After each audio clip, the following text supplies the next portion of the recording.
Welcome back to Pour Temecula, a local wine, beer, and beverage podcast with your hosts, Rick DeLucio and Shannon Cole. We're back with part 2 of our wine and tea pairing at Corbeaux Wine and Tea House.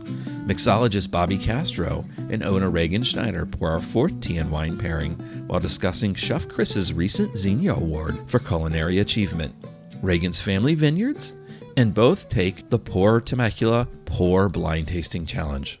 3 lucky listeners will each win a $25 gift card to Corbeaux Wine and Tea House. To enter, just answer this question. What was the name of the first wine Reagan's family released? If you don't know, go back to part 1 of our discussion with Reagan to listen for the answer. Send in your answer by emailing us at info@pourtemecula.com or message us on Instagram at Pour Temecula. By May 31st, 2025, winners will be randomly selected and announced on Monday, June 2nd, 2025. Good luck. Now let's get back to our discussion. Cheers. So before Bobby tells us about this 4th tea, we have to congratulate. I think you guys just won your chef won a big award. So give a plug out to, I think Chris is his name. Yeah, so Chef give a plug Chris. out. Yeah. Yes. And then Bobby will get us on the tea. Yeah, absolutely. I was at the Xenia Awards. We won the Chef Chris, he won the Champion Culinary Award. This is the first time we were nominated and in there, and so we had almost our whole team there, and it was amazing. And everybody that held down the fort here, we called them right afterwards. Everyone's in here like screaming. But yeah, we were really grateful for the award and excited to keep it going. Yes, shout out to Chef Chris and just our entire culinary team. It's been such a humbling experience for us. It's funny. I texted my pastry chef before we even won this award, and I said, I can't believe that we're one of the youngest teams here at these awards, and it felt like we were just kids just trying to create something special, and then we won that award, and I'm like, this is crazy, this is insane, and very happy for Chef Chris and the entire culinary team. It's been a very honor. So this tea, the one I brewed you, has been a little bit cold, but I have brought us some more cups as well. We're going to be drinking a pu'er tea. This is also a secondary favorite of my teas that I do love. This tea is fermented for 5 years. This is a aged tea. This one is really, really unique. This comes from a small town in China known as Pu'er. They used to trade this tea for Tibetan horses way back when. Back in the day. And they still do this travel to this day. In China, there's a lot of microbiome in just kind of in the air. Naturally, as they were traveling these teas to go to Tibet, they started to ferment. And they're wrapped up in these big like leaves. I don't know if they're like banana leaves. I'm not entirely sure. And they would just ferment. And how you get them are in these big old like bricks, clusters. They literally look like cinder blocks, but they're tea. And then you have to have this special knife that kind of like chisels away at them, but doesn't like ruin the entire thing. It's like a hammer. It's like kind of like a dull blade. And you cut them, and they come out into these sort of like cakes. Super unique. This might be hot as well. I just kind of re-steep this. This is really potent. You can steep this tea up to 5 times over. So they come in these little balls, probably about the size of a quarter, but make it a full sphere. When you say you can steep it 5, so is the first one really, really potent then? Or do you have to like bleed it off a little? No, you don't have to bleed it off. Again, this tea is a tea that is going to be, it comes down to really temperature and steep time. So for instance, we steep this tea at about 200 degrees. So this was the first batch. It's still the same teas. I didn't have to go back and re-grab some from the bag, do another scoop. This, I just put hot water back in because it's really, really strong. So this one, I would say about after the 3rd steep is when it starts to get a little bit lighter. And you can do a comparison when you're making it, the first through the 2.5 times that you're doing it, it's pretty equal. But I think this one is the closest to wine, not just because of the fermentation angle, but the fact that it's aged. Like Bobby said, this one's aged for 5 years, but they can go up to 30 years of aging. And over that time, creating all of these different types of crazy flavors, so much complexity. My first reaction was it reminded me of the 1964 Barolo, like, and that sort of like kind of old, musty, mushroomy, earthy, leathery. And then on the palate, I get even more of a sense of that. It does remind me a lot of wine. Yeah, absolutely. Yeah. This is our favorite to pair for sure, just because of those aspects. And this is one that we always pair with our filet, just because there's so much complexity to it. And I always tell people, like, all those like leather, woody, tobacco box kind of notes to it make it such a unique tea. How much does water matter? In terms of The quality? purity, No, I mean, like, what kind of quality of water? Do you need to really have filtered water? in a controlled environment, distilled water will be always the best. Technically, milky water would be the best, which is pure just H2O. That would be the best if you were going to do some sort of experiment and just truly see how this tea works. Filtered water will always be better. I would never do tap. There's too much mineralities and other, I guess, BS kind of in those waters. So save your tap for Lipton. Yes. Please. Yeah, we have our filtration system. We run it through 3 times through a filtration, and that's our regular standard drinking water. It matters. I think the biggest thing, though, that would really play effect that one would notice is going to be your temperature. Really honing in on temperature is going to really matter for a white tea. Like the white tea we started off with, we didn't go anything over 160 degrees. And then after that, you'll slowly kind of work up to about like 170 with the greens. I say 180 a little bit. We have a gray moonlight tea that's really nice. I think that tea does really well with 190, but only 2.5 minutes, unless you like bergamot.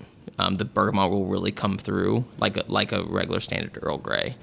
So I think, going to your question, I think what really will matter for a consumer to understand is temperature and time.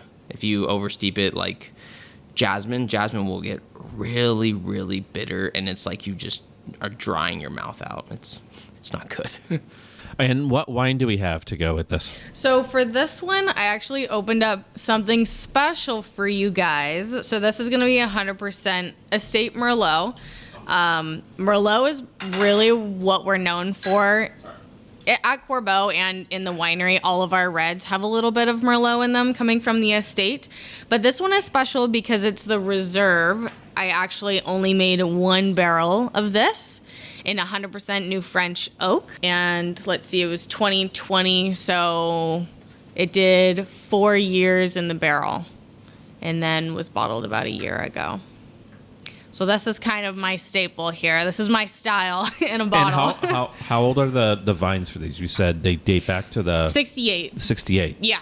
So The root or the actual? the root stock for everything. So it's never been turned over. So the original root stock is 68, and then half of it grafted over with Merlot in the 80s. But the 80s. root stock is still the Right. same. Yeah. Okay. Yeah, no, I get different than a lot of other Temecula wines. The concentration of fruit is much higher, and tasting stuff that 175-year-old vines that's always with older vines. Absolutely, more. yeah. So Yeah. It does have that Temecula wine profile, a little bit of the kind of, we have a warm climate here, so it has kind of that candied cherry bit to it. Yeah, definitely. This one is a little bit heavier of a Merlot. The Reserve is a little bit heavier than the regular Merlot that we have. And then even lighter than that, we do a Lavande, which is 100% Merlot, but that one's off dry, and we do it chilled as a chilled red. But I think, honestly, what comes down to it is the age of the vines and the barrels that we use. And that kind of creates the profile for us. I see why you matched this one with the tea, because all of those like toasty notes from the barrel and the wine really are very similar to the tea. Yeah, just very like you said, similar like the on this tobacco one. box, the leather, like it's Yeah, it's super fun. Yeah, I think they work really well. So how's been the reception from people coming in here in the 2 years? Have there been things people said, or have people surprised you in any way, and how they've talked and been enthusiastic about tea and the wine? Well, so much has changed since the beginning of us opening. I mean, Corbeaux itself has evolved. It's gone through like 5 different versions of itself, I feel. Well, take us back 2 years ago. Okay. So was just wine tasting for. It was. Right. It was originally, well, taking it back actually even farther, everything kind of started with my dad making wine. And we only came up with a winery because, partly because of the sideways effect and we grow Merlot, and then partly from the 2008 crash. And we kind of lost all of our contracts, and it was 2 years of the fruit kind of wilting on the vines, and it was like, okay, no more of this. We're going to make wine. That was in 2010. And then that whole time for 10 years, nobody had really made wine at the winery. And it was kind of more like a hobby and a side project for my dad. So when I came back from college, I kind of decided to take it over. I sold everything that we had left in 2 months. And it was like, oh my gosh, we have no more wine. And now we have all of these restaurants that want it. I need to make some wine. So I came out with my first vintage in 2020, and I was only 22. And then next thing you know, we have all of this wine, and it's like, okay, how are we going to sell all of it? Oh, we should probably open up a tasting room. But it's not really my style to do a traditional tasting room. We've always said that the wines are food wines, so it just made sense to bring food into that. But it actually wasn't until we hired Chef Chris during his interview. He was originally looking to be a server, but based on all the conversations that we were having, all he talked about was food. And afterwards, I'm like telling Bobby, I was like, we have to call him back and be like, you didn't get the server job, but will you be our executive chef instead? And from there, I feel like everything just kind of took on a whole nother life in itself. We built this whole place out. It was supposed to just be like a charcuterie kitchen. And then next thing you know, he's coming out with all of these very technique-driven bites. And it was like, okay, we're going to do a prefix menu, but we'll keep a la carte small. But I think the sign can kind of be confusing, especially in the beginning for some people. It's like, it's a wine and tea house. Okay, so is it like a coffee shop? And it's like, no. You just sit down and we'll show you. We'll just show you what we're doing here, because there is a lot going on. But I would say in the last year is when the big jump to restaurant happened, and that was just based off of customer demand, being like, I want bigger things, or I want you to switch up the menu more. I want you to do all these stuff. And it's like, okay, well, sure, let's do it. And that's kind of the development as we've gotten to right now. But I would say the public perception and everybody coming in has been super positive, and every day we're kind of changing stuff. We have wine tastings, just like a traditional winery. But then you can also do the pairings. You can also do afternoon tea. We have our in-house pastry chef. There's so many different things. And then Bobby obviously added another element by making his own style in cocktails. Oh, and cocktails. I forgot to mention that too. And specializing in tea cocktails. Because when we first started, we were just a winery. We don't have a full, even now, we don't have a full liquor. So we were incorporating tea into the cocktails to add complexity that we were lacking because we didn't have hard alcohol. And most of the time, people couldn't even notice because Bobby was doing his wizardry behind the bar. And was kind of, it's like... So it's fair to say that someone coming here is going to have a unique experience they're not going to do anywhere else. For sure. Okay, so to wrap it up, how can people find out more about you guys? You can look on our Instagram or our website. It's CorbeauxWineandTea.com, and then Corbeaux Wine and Tea House on Instagram. We post all of our events on there. We do a lot of events. So we post all of our events on there. We post our new menus on there all the time. You can even look us up on TikTok. There's a lot of people that like to do videos on us. And we have a Reddit page that we didn't even know about. Yep. Really? Yeah. Wow. So we do high teas. That's kind of one of the biggest attractions along with our prefix as well. And so that's been a massive draw to that. And yeah, someone actually was like, oh yeah. I was like, oh, how did you hear about us? And they had said, oh, Reddit. I'm like, what? That's still being used? Like, I had no idea. And what is high tea for people like me that don't know? So I would say, to put it in simple words, which is rare for me, a first-class experience to a tea party. Our high teas, though, are a little bit different than traditional high teas. Usually with a traditional high tea, you get a 3-tier tower and then your choice of like a large pot of tea. For us, because we're into the whole tasting experience, we'll actually take you through 4 different teas that match with the food that you're having. So we'll always start off with a soup and a salad. Then you have a 3-tiered tower, and every pastry, every sandwich on there is totally different depending on the theme of that month. On Sunday, we're doing a Japanese high tea, so everything's going to be in Japanese. And then you have 4 different teas to go with it. So we're doing 2 matchas, 2 green teas. And that's how we do our high tea structure, which is a little bit different. And because Chef Chris has actually joined us now, he's whatever, prepping food or whatever in the back. What can people expect from the food here? I think when it comes to the food, we really just bring this like interesting different caliber to the town. I'd like to call it like Asian, French, modern fusion kind of thing. I think it's the closest thing we have for like a Michelin experience out in town, you know, and I think we're really proud of that, but we really try to fill in that gap that is between LA and San Diego, these giant food meccas, you know. San Diego just getting the Michelin guide, it's a big deal, and we're in between the two like big food cities down here in SoCal. So trying to fill in that gap of having something very unique and interesting, that's just what we do here, you know, and I think that's what everybody should expect. But it's really hard to describe our food. I think we have a very unique approach. You know, I am the chef here, but I feel like it's all hands on deck with each idea that walks through. It's, you know, it may be filtered through me, but also through Reagan and our other amazing palates like within the restaurant. What dishes are your guys' favorites? Do you each have your own, or is there one thing that you gravitate towards? For me, my favorite dish will have to be the duck karakai. We've had duck from the very beginning, and we've always had different variations of it. At one point, they actually tried to take it off, and it was like, there's no way. The consumer basis, the front of the house that we all see, is a lot of people love it. It's on our shark board, which it's really rare to see duck anywhere on a charcuterie board. That dish has just always been something that I've always loved. And I would say duck as well, but I grew up with duck, and I think it's also one of the best food items to go with Merlot. So that's why that's kind of my go-to. Being the chef, I feel like I have a love-hate relationship with each dish, you know. I feel the work. I feel how much like effort everybody puts into it, you know. I see my cooks have blood, sweat, and tears for everything we put out in the kitchen.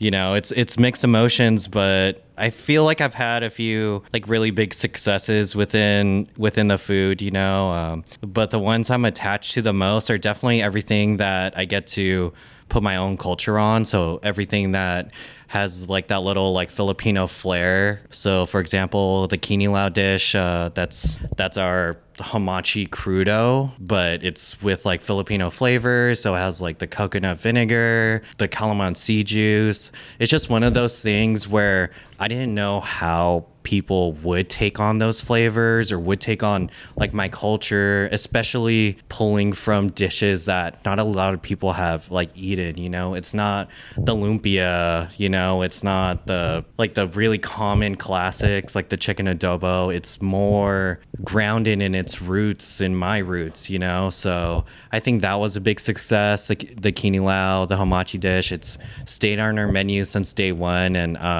frankly, I'm really proud of that. But yeah, I mean, the duck kare kare is definitely right now my favorite dish, just because I've taken a Filipino dish that when I was growing up, I wasn't too fond of it. It was so rich, and I didn't like peanut butter in general, and it's like a peanut sauce. So I took something that I didn't like too much from my culture, and then I made it more appealing to me and elevating at the same time. So I thought that was a huge success, like representing my culture and taking a dish, and now that's one of our main ordered like entrees. So it's like really exciting to see. So yeah, I love those. And the longanisa skillet in the morning, that's one of my favorites too, because it's really like, how does Chris like to eat, you know? Hopefully everyone likes to just eat like me, and it's you know, and it's gained its own like little fan base, and I'm proud of those things. Yeah. Also, shout out to our pastry chef, Chef Kim. She's probably one of the best pastry chefs I've ever worked with and I've ever seen in the industry. And I've been in this industry for 15 years. She makes a dish, an olive and cocoa. I'm a big chocolate fan. It's an olive oil sponge cake, chocolate ganache with a yuzu caviar pearl on top. It is unreal. Shout out to her. So we're going to take a quick break here, and then we're going to turn the tables on Bobby and Reagan. Maybe Chris. I don't know. He's got chef stuff to do, I think, maybe. But one of the wines, we have 2 wines for you today. One wine is a local wine, and one wine is the same varietal from somewhere else in the world. So we'll see if you can figure out which one's the local wine and then what varietal it is.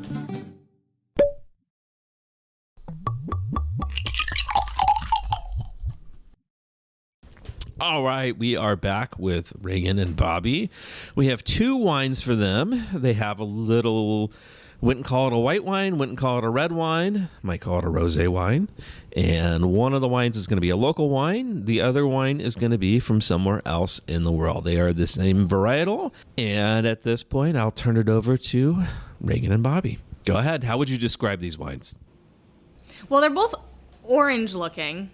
If they're a rosé, it's kind of more like a salmon rosé, almost like a Provence rosé. But I think that they also kind of have the look of like a Pinot Gris or even a Grenache Blanc that had a little bit of skin contact on there. What say you? What say me? Yeah, definitely. What about Obersalm? No? You don't think? I think so on the first one at least. I think it's a little... What kind of flavors and aromatics do you get off these wines? The first one definitely feels... It smells unfiltered. It smells natural, to be honest. Definitely natural. It is unfiltered.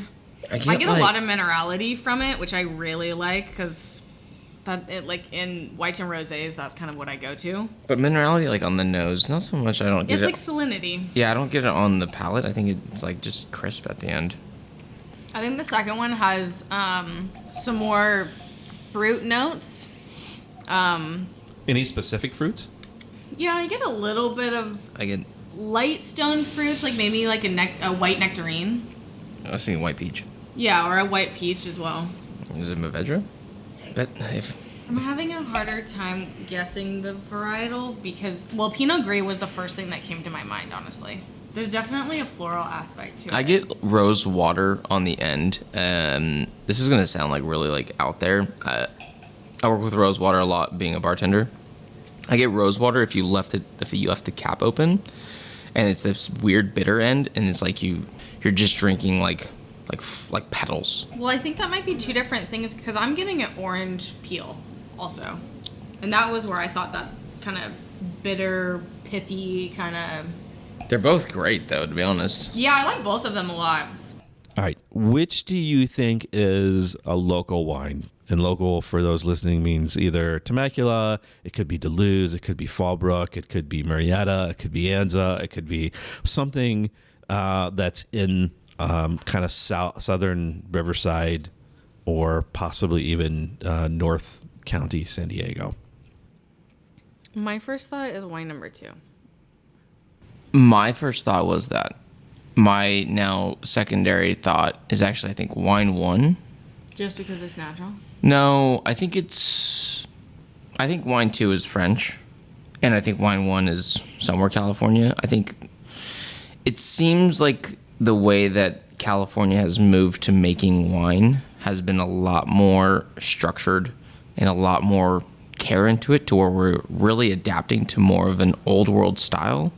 And like when we were in France as well, they were saying we're adapting to a lot more of, New World style, higher alcohol. So I know, it's like we're switching almost. Yeah, which is weird. It was really weird. That was one thing that took us by surprise when we were in France. We were in Strasbourg. We were in Germany, and we noticed that, which is kind of why I'm leaning towards a little bit more of. I think wine 1 is New World, Old World style. It's really refined. It's nice. It's crisp.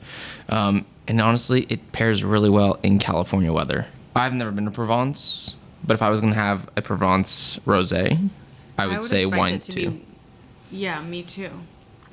That's why I think wine 2 is not local. Okay, so I thought wine number 1, for me, it tastes more like a Provence style, but the fact that it's natural makes me feel like it's California.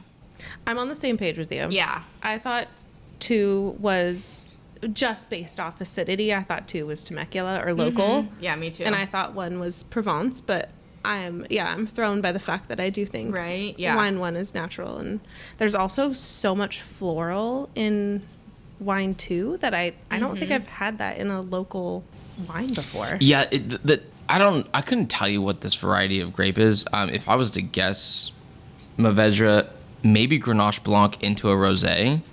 Grenache Blanc is white. Oh yeah, Grenache then. There's just there's something in the way you're tasting it. It doesn't taste like terroir that we've had before, and I feel like a lot of us have tasted up and down this coast pretty well. And I don't know, maybe it's like my bird beacon telling me that home is California, which is I think wine 1. That's just I would go with that. I do I feel could be completely far off. This is something like on Hungarian. the nose. I think it is the florals and those fresh fruit notes kind of reminds me of the nude a little bit, which originally I was like, maybe it's local because it's warm weather, but now Or maybe not. I will throw a curveball out here. This is Greek. I could see this being a sort of Greek Sicilian wine, something that's with the Mediterranean. There is such solid salinity into it that I can see it being a curveball and going Mediterranean, and I do like it. And I really love Mediterranean sort of style wines. Wait, do we know, is one imported or is it just that one is not? We don't local? know anything. Yeah. Well, I feel like all you know.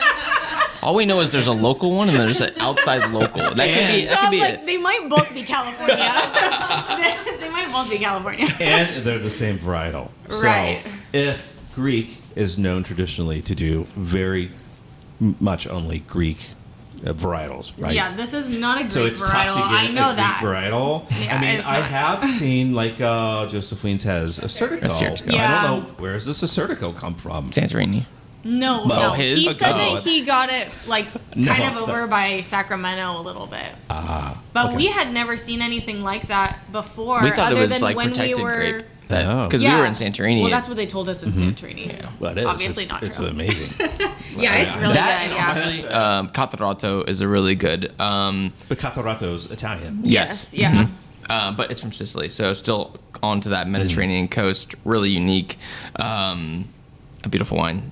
Also, shout out to Alex. He makes a great Catarratto. I love that wine, to be honest. Okay, before I reveal, so what are you thinking for varietal? You don't Well, have, I okay, mean, so my thoughts are it feels French. I think it's a French varietal. Isn't everything French? I Can I think get I'm a gonna refill? go with what I originally said. I do kind of feel like if it's a white pink, I think it is gonna be a Pinot Gris. I could also see it being. I think I'm gonna go with Pinot Gris. I think that's my final answer. What's your guess? I don't know. I mean, something with Roussan is calling me. I don't know why. You do you. Or it's, I don't know. I think it's somewhere. I think it's a Rhone varietal. Like I think I will kind of hone that in. I am not the somm. She's a level 3. I am not. I am a cocktail officer, and I make cocktails. So you're Tom Cruise. yes, absolutely. Yeah. I have my aviators in the car. I definitely would say. I think it's a Rhone varietal. So Grenache, Syrah, Mourvèdre, something like that. Something of that nature. I feel, yeah, I mean that's where I was at. I was like Pinot Gris or Grenache. Yeah. I'm like way out in left field. I was gonna guess like Pinot Noir or Gamay, which would be super weird, but Okay, That would be walk me through that. fun. Though. Walk me through that process. Why that? For me the floral in wine 2 stands out so much, and I feel like I get floral head on with Pinot Noir and Gamay every time. It's always there for me. But I'm trying to think of other varietals that also are really floral, and Well, like with violet and lilac and rose, like I mean it's not a Gewürztraminer, obviously. yeah. I do like the Rhone variety. What if it's the Yeah, I what if it's do- that yeah. that tea one? That's that Italian, but it's similar to the Hungarian. I don't know. I mean, I think finding that wine would just be difficult, and I just can't tell if don't know if it's you're right. because it does sort of remind me of the nude, and that has Grenache in it, and so I'm like, maybe this one tastes like a Pinot Gris to me, and this one tastes like a Grenache. I still think it's Greek. All right, are we ready? Yeah. Okay. Let's do So it. before, they're both from California. I knew it. Okay. So we have that aspect. And what'd you say? I had said I thought one was. What varietal did you Oh, I was saying either Pinot Gris or Grenache. say? So you're right. They are both Pinot Gris. Pinot Grigio. Wow. Your instincts were right, and I think that probably comes down to I'm absolutely having terrible. done a what wine? Yeah, we did a Grenache and Sauvignon Blanc. Oh, orange wine. Oh You yeah, did sorry, orange wine. Yes. So you kind of had an idea of Yes, yeah. what was involved in that process and how it results into what's in your glass. And yeah, I think you picked up on the orange flints. Sometimes they're not. Or we actually had a podcast with Dirk and Michelle where we talked about orange wine, and they're not always orange. I think one of these is a little bit more orange than the other ones. But now knowing that, do you have an idea? Do you want to re-guess? You said the wine number. Did everybody say wine number 1 was the local wine? We had said well, initially. I kind of left it at I think both are California, but I think one is one is local, and I think one is like Paso Santa Barbara area. Honestly, I'm gonna go back to my original thoughts. So wine number 1 is from Monterey. It is from Union Sacre. It is a 2022 Pinot Gris. So skin contact orange wine of Pinot Gris. Which means that our second wine, this is from Adobe Hill, which is in Fallbrook, which isn't super far. They have very similar practices. My dad was all just there. regenerative. Yeah. What are their other agriculture? We're actually going to have them on the podcast. Sustainable. Yeah. They do all that. They also make an orange wine of Arnaise. Oh, okay. So I have that at home. I have not tried that. I had tried this previously, so I knew it was a pretty decent quality to match up with another Pinot Gris. And I struggled whether or not should I get, like, I was going to do Mary J. Blige has her son got us Pinot Grigio. And I thought, well, that would be really interesting, but I could get really tricky and be like, I'll just grab another, like, U.S. produced California Pinot Gris skin contact orange wine and see how you do with it. Yeah. I think you were on the right. You just didn't. You didn't go I was. with You fully. persuaded didn't me. I said Pinot Gris, and you said I was like, oh no. Hey, I I was always say when I've done tons of I wine know you tasting have to for go you. with your gut. Go if your gut says one thing. Yep. You know, don't get into your head and try to convince yourself that it's something else. Yeah. Because I will say for the record, these wines are exceptional. Both of these are really good, and actually, this winery, the Adobe Hills, they have been on my list. I just found out about them, and I think I was just on Instagram or something, and I saw them, and I was like, oh, that's what I want to go to it's next. Really, I wouldn't say remote because I don't think anything in California is really that remote. How deep in Southern Fallbrook? California? But you gotta go into Fallbrook. I mean, I couldn't even tell you how to get there. You just gotta go with your GPS. Okay. And then when you think Don't you're like, go am with I your in gut the on right that spot? one. Yeah, keep going. You're not there yet. Download You're not your there yet. GPS. You're That's not there awesome. though. No, 'cause I if you love lose that. Down hills, windy little roads, things where the rocks are hugging your vehicle, and it's kind of reminding when I got there. You think, oh, it's kind of going to be rustic. It's really not. It's a really nice place. Like a barn type of kind of vibe, or is it No, more it's a like really a modern building? Oh, okay. But outside they have this nice windmill overlooking their vineyards, and their vineyards are they had just the day before I went there. Is there a lot of brought oak? in sheep, and so they have sheep that come up there and do that whole practice of mowing down their I vineyards. saw that, and I saw just was today like- that they posted They're the like, farmer. "You just missed the sheep." Yeah, I'm like, damn I it. know, because we're looking for farmers that have sheep to bring out to our vineyard. Because I mean, obviously with the rains, it's like super crazy, and the vineyard has been farmed conventional for like 50 years, and just since I've taken it over, I'm trying to make it more organic and sustainable. But it is difficult to It's a get slow process. people to help You you, can't- and you can't have the You can't shock it. Yeah, you can't have the vineyard go through shock. So it's like a slow process, but we're getting there. Obviously, you've listened to our podcast before, so you know what's coming. What are you pairing with In-N-Out? Champagne all day. Champagne all day. Specifically, I would say. Wait, hold on. Can I say this? Right before? When we were first listening to your guys' podcast, we had like a crazy situation where we needed to go up to Buellton and Paso to like rescue some of our wine that was getting bottled up there. And so we're listening to your podcast all the way, and you had asked this question about In-N-Out, and both of us like screamed champagne at the same time in the car, and we're like, oh, we're so aligned. Yeah, definitely. Non-vintage though, right? You're not wasting the vintage on. No. Okay. 2009 Paul Roger. Brut. Non-vintage, yes, just kidding. Brut That's like Rosé. a $15 wine, right? Yes, Of course, 100%. yeah. No, I think it values at like 180 right now. Actually, you can't get that vintage anymore. Only reason I say that is because one of the first dates that we were on, we had Paul Roger 2009, and we paired it with In-N-Out, and it was amazing. One of the best things we've ever had. And so yeah, we screamed it together. And we're like, champagne, duh. All right. Well, there we go. All right. Thanks, Reagan, and thanks, Bobby. Thanks for having us in here today. Thank you, And guys. talking about tea and wine and some food and doing some pairings that were amazing and completely unique.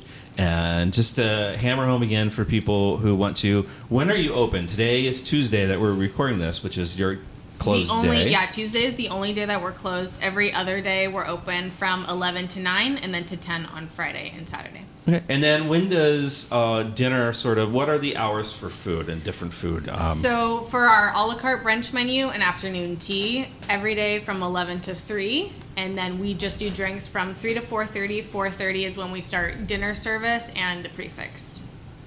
Okay. Yep. All right. And what price ranges can people expect? Or is that just something that you It publish totally online? depends on what food you're ordering. What experience you want? Yeah, I mean, if you were like coming in for a lunch and you wanted to get like a glass of wine and a quiche, you'll get out of here at like $25. Okay. But if you're looking to do like a prefix menu with pairings, that's like $125. If you're looking to do Wagyu, it's a little bit more. If you're looking to Caviar buy tasting. a crazy So there's a bottle, range. it's a There's a little bit range more. for Yeah, everybody like to come it's at. such a range. It just depends.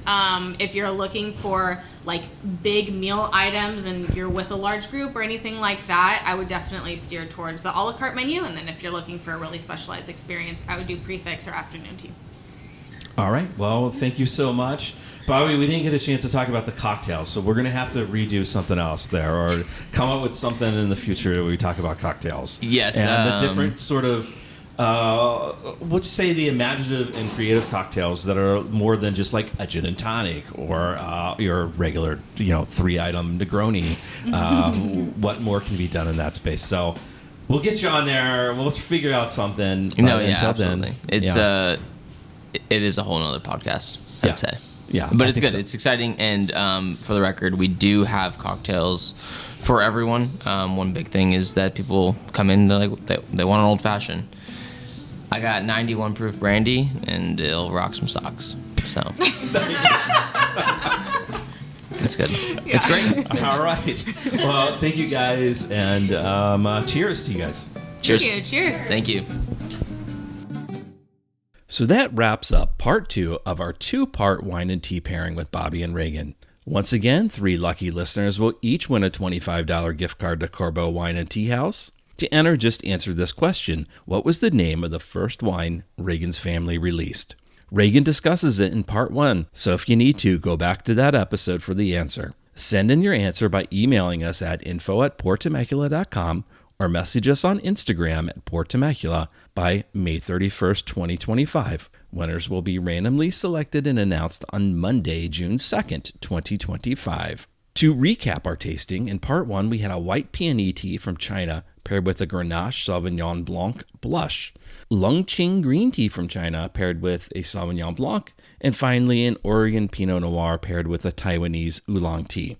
In part 2, Bobby paired a Pu'er Chinese tea with a Corbeaux Estate Merlot that comes from some of the oldest vineyards in Temecula Valley. Whether you're a sipper, a steeper, or both, this is a tasting that flips the script on what a wine flight can be. To wrap up the episode, we'd love to hear from you. If you have a perspective on wine and tea pairing to share, we'd love to hear your thoughts. We're excited to introduce a new way to connect with us, SpeakPipe. Leave us a voice message on SpeakPipe and you might hear yourself on a future episode. Contact us on Instagram or send us an email. We're always excited to connect with fellow wine, beer, and beverage lovers. Have you ever wondered if your wine glasses really make a difference? Or what does it mean if a wine is oaky? Or ever heard someone say, "Damn, that wine sure has some sexy legs," and wondered what the hell that person was talking about? Well, come back next week as Shannon sits down with Samantha Sommelier, your go-to no-snob som, to discuss wine lingo and kind of like offbeat, crazy wine and food pairings. To stay on top of the latest episodes as they're released, be sure to subscribe to Pour Temecula and leave us a review. It really helps keep the conversation flowing. Follow us on social media for behind-the-scenes content and updates on upcoming guests. Until next time, keep exploring, keep sipping, and cheers.